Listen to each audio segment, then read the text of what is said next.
My father had used my savings to buy a car for my stepsister. "Forgot about that money," my stepmother said, laughing. I just smiled and called the police. Then my dad begged me, but returning home after a relaxing 2-week beach getaway felt strange. I had worked tirelessly to save for that trip, sacrificing weekends and social outings with friends just to experience a taste of freedom. And it was worth it. Late nights by the ocean, campfires, and a break from responsibilities. For the first time in years, I was genuinely happy. But that happiness vanished the moment I stepped back into my father's house. Living there had never truly felt like home, not since my father remarried. My stepmother, Vanessa, had him under her control from the beginning. She wasn't just bossy, she was cunning, making him feel like he had no say. Whenever he resisted, she'd threaten to leave, reminding him of how he'd lost my mother. She even joked about it, as if it were funny. And my father, terrified of being alone again, always gave in. Then there was Lily, their daughter. Imagine every spoiled, selfish character from movies combined into one person. That was Lily. She acted like the house belonged to her, like my father was hers alone, and I was just an unwelcome guest. Countless times, she'd throw tantrums to get her way. If I had something she wanted, she took it. If I had plans that didn't involve her, they were dismissed. And my father? He allowed it. Every single time. Because keeping Vanessa happy was his top priority. For years I kept quiet, working and saving, telling myself that once I had my own car, I'd be one step closer to leaving for good. But as I stepped out of the taxi and spotted a shiny new white Honda Civic in the driveway, a sinking feeling hit me. It wasn't my father's car, and it certainly wasn't Vanessa's. I grabbed my bags and headed inside. Laughter echoed from the kitchen, Vanessa and Lily. Lily turned and smirked when she saw me. "Hey, Alex, check outside," she said. I glanced out the window, confused. What am I supposed to see?" She rolled her eyes. "The car. It's mine. Dad got it for me while you were gone. A birthday surprise." I froze. "Oh, nice. Happy belated birthday, I guess." She just grinned and went back to whatever she was doing, but my mind was racing. Something wasn't right. My father wasn't the type to splurge on a new car. Where had the money come from? We weren't exactly wealthy. I pushed the thought aside and went to my room. Whatever. Not my problem. For the next few days, I didn't dwell on it. I was still in vacation mode, catching up on sleep and hanging out with friends. Then, on the third day, I needed cash. I had saved diligently for 2 years, scraping together every penny until I finally had $8,000, just before my trip. My father always warned me about banks. "If it's in your account, it's not really yours," he'd say. So I kept the money in the family safe in his office. I went upstairs, unlocked the safe, and my stomach dropped. The envelope was gone. I stared into the empty safe, scrambling for explanations. Maybe my father had moved it. Maybe he thought it wasn't safe there anymore. Trying to stay calm, I closed the safe and went downstairs. Vanessa was lounging on the couch, scrolling through her phone. "Hey," I said, keeping my tone casual. "Do you know where my money is? The envelope from the safe?" She didn't even look up. "Oh, we used it." I blinked. "What?" She finally met my eyes, smirking. "For Lily's car. Your father said it was just sitting there, so we put it to good use." Heat surged through me. "You used my money?" "Well, technically, it was in our safe," she said, as if that justified it. "And it was for family." "Lily is family, isn't she?" She laughed. "Oh, relax. Just forget about it." Forget it. 2 years of extra shifts. 2 years of missing out on fun with friends. 2 years of planning for my future. Only for her to dismiss it like it was nothing. I turned away before I said something I'd regret. I needed to talk to my father. I paced the house for hours, waiting for him to return. When I heard his truck pull in, I stormed outside before he could even step inside. "Dad," I said, struggling to stay composed. "Where's my money?" He sighed and rubbed his neck. "Alex, listen. Just tell me where it is." He avoided my gaze. "We used it for Lily's car. It was her birthday and—" "You used my money?" My voice rose louder than I intended. "You knew I was saving for my own car." I know, he said quickly. But you weren't using it, and Lily needed something reliable. We figured. We? You mean Vanessa figured. And you just went along with it, like always. His jaw tightened. That's not fair, Alex. Not fair? I almost laughed. You stole from me. You let them take everything I worked for. And now what? I'm just supposed to get over it? He exhaled sharply, as if holding back frustration. I'll pay you back. When? Silence. That's when I knew he had no plan. Vanessa was in control, as usual. And that's when I made my decision. I smiled. Okay. He looked surprised. Okay? Yeah, I'll forget about it. He relaxed. Good. I knew you'd understand. I walked back inside, past Vanessa, who was still sprawled on the couch like she owned the place. Upstairs, I closed my bedroom door and pulled out my phone. I dialed the police. Before I could say more than hello, my door flew open. Vanessa. Her face was twisted with rage, and before I could react, she lunged, snatching the phone from my hand. You little brat! She screamed, slamming the phone against the wall. The screen shattered, glass scattering everywhere. My heart pounded as she grabbed my arm and shoved me out of the room. Go! She barked, pushing me toward the stairs. You want to play the victim? Fine, but you'll sit down and listen first. By the time I reached the kitchen, my father was already there, rubbing his temples. He glanced at me, then at the broken phone in Vanessa's hand, and sighed. Really, Alex? Calling the cops over this? Vanessa tossed the phone on the counter and crossed her arms. You're lucky I didn't throw you out for pulling a stunt like that. My chest tightened. You stole from me. She scoffed. We didn't steal. We bought Lily a car. For the family. For Lily, I shot back. Not for me, not for you, not for Dad. You took my money without asking. My father shook his head. Alex, come on, you weren't using it. It was just sitting there. I was saving it, my fists clenched. For a car, just like Lily.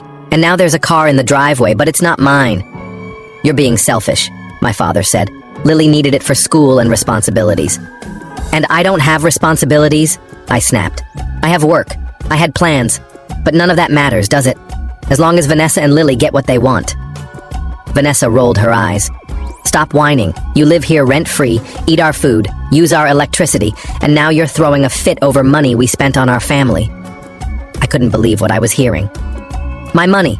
Not yours. Not his. Mine. Did you touch Lily's savings? Or yours? Numbered just mine. Vanessa smirked. Because Lily deserved it. You? You're just entitled. I looked at my father, waiting for him to defend me. But he stayed silent, refusing to meet my eyes. That was it. The moment I knew I was done. I took a deep breath, locked eyes with Vanessa, and smiled. Okay. If that's how you feel, you won't mind if I leave, right? My father finally looked up. What? I turned toward the stairs. Give me 10 minutes. I'll be out of your way for good. It took less than 10 minutes to pack. I didn't have much. Just clothes, my wallet, and the few belongings Lily hadn't claimed over the years. My laptop, headphones, and some personal items. My phone was destroyed, but I didn't care. I was leaving. Vanessa didn't try to stop me. She just stood there, arms crossed, looking smug. My father, though, seemed unsure. Where are you going? He asked as I headed for the door. To Grandpa's, I said without turning around. That got his attention. He knew exactly what it meant. Grandpa had never liked Vanessa. He'd warned my father not to marry her, saying she was using him. But my father hadn't listened. Now, here we were. I walked out, slung my bag over my shoulder, and didn't look back. Grandpa's house was small but felt more like home than my father's ever had. When I knocked, he opened the door, took one look at me, and stepped aside. Come in, kid. I sat in the living room, and he handed me a glass of iced tea before sitting across from me. All right, he said. What happened? I told him everything, from the moment I saw the car to walking out the door. When I finished, he leaned back, silent.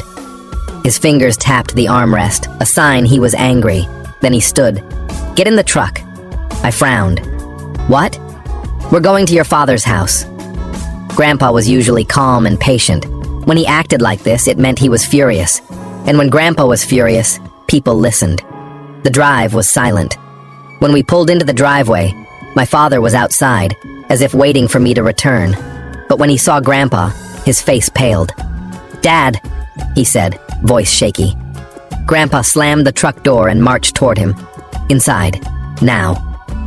My father hesitated, glancing at the house as if debating whether to call Vanessa for backup. But one look from Grandpa, and he obeyed. Vanessa appeared in the living room, already annoyed. "Oh, great! What's he doing here?" Grandpa ignored her, focusing on my father. "Tell me exactly what you did to my grandson." My father swallowed.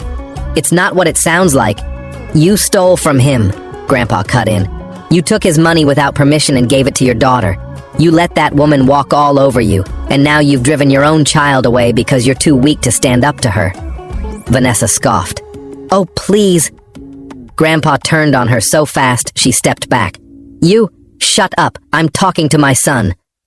For once, Vanessa was speechless. Grandpa glared at my father. "You're paying Alex back, every cent, right now, or we take this to court. Your choice." My father's face reddened, but he couldn't look at me. "Dad, it's not that simple." "Yes, it is," Grandpa said. "You stole from him. You owe him. And if you don't make it right, you'll lose more than money. You'll lose him." My father finally looked at me, as if realizing I was truly gone. Silence filled the room. Then Vanessa stepped forward, arms crossed. "Enough. I decide what's fair in this house. If Alex can't handle that, maybe he should stop being so selfish." Grandpa moved lightning fast. He grabbed her hair, making her scream. "Listen, you parasite. This is my son's house, my grandson's house, and you're nothing but a squatter." My father jerked forward, but a look from Grandpa stopped him. Grandpa dragged Vanessa to the door and threw her out. She stumbled onto the porch, shocked. Then Lily came running, phone in hand. "Mom? What's happening?" Grandpa turned. "Perfect. You can join her." He grabbed Lily's wrist and shoved her outside too. Then he turned to my father. "Now, you have two choices. Fix this, or go with them." My father stared at the door, where Vanessa and Lily were scrambling to their feet. For the first time, he looked scared, like he finally had something to lose. "I'll sell the car," he said quietly. Vanessa's head snapped up. "What?" Lily shrieked. "Dad, no! That's my car!" Grandpa smirked. "No, it's Alex's car. His money paid for it." My father sighed. "I'm selling the car and giving Alex his money back. It's the only way to make this right." Vanessa's face twisted. "Danny, don't be ridiculous." "I have been ridiculous," my father interrupted. "For years, I let you treat Alex like garbage. I stole from my own son to keep you happy. But I'm done." He turned to me. "Alex, pack your things. We're going to Grandpa's for a while." I blinked. "We?" He took a deep breath. "Yeah. I need a break from all this." Vanessa's jaw dropped. "Are you insane? This is your home. I'm your wife. And I don't know if I want that anymore," he admitted. "Pack your things. You and Lily can stay with your mother." Lily screamed. "I hate you!" Vanessa stormed inside, shoving past my father. "This isn't over!" Grandpa grinned. "Oh, it sure is." We left before she could say another word.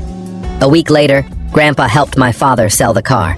True to his word, my father returned every cent of my $8,000. It felt good, but I knew Vanessa wouldn't give up. And I was right. One afternoon, when Grandpa and I returned from errands, Lily's car was back in the driveway. My stomach sank. Inside, Vanessa and Lily were sitting at the kitchen table as if they'd never left. Lily was on her phone, feet propped up, while Vanessa sipped coffee from Grandpa's mug. My father stood at the counter, looking exhausted. Grandpa's eye twitched. "What the hell is this?" Vanessa smiled sweetly. "Oh, you're back. We were just catching up with Danny. He invited us over to talk." Grandpa stepped forward. "Ex-wife, actually." She laughed. "Not yet. He hasn't filed anything. And guess what? He's not going to—" I looked at my father. He wouldn't meet my eyes. Lily fake yawned. "Are we done? This place is so boring." Grandpa snatched the coffee cup from Vanessa and hurled it against the wall. It shattered, silence following. He turned to my father. "One chance. Tell them to pack their things now." My father clenched his fists. Then finally he looked at Vanessa. "Pack your things." Her smile faded. "Danny, pack your things." Her jaw clenched. "You'll regret this." My father shook his head. Number I won't. He opened the door and gestured outside. Vanessa grabbed Lily and stormed out. Days later, my father sold the car without hesitation and gave me back my money. As he handed it to me, he sighed. "I'm sorry, Alex, for everything." I didn't reply right away.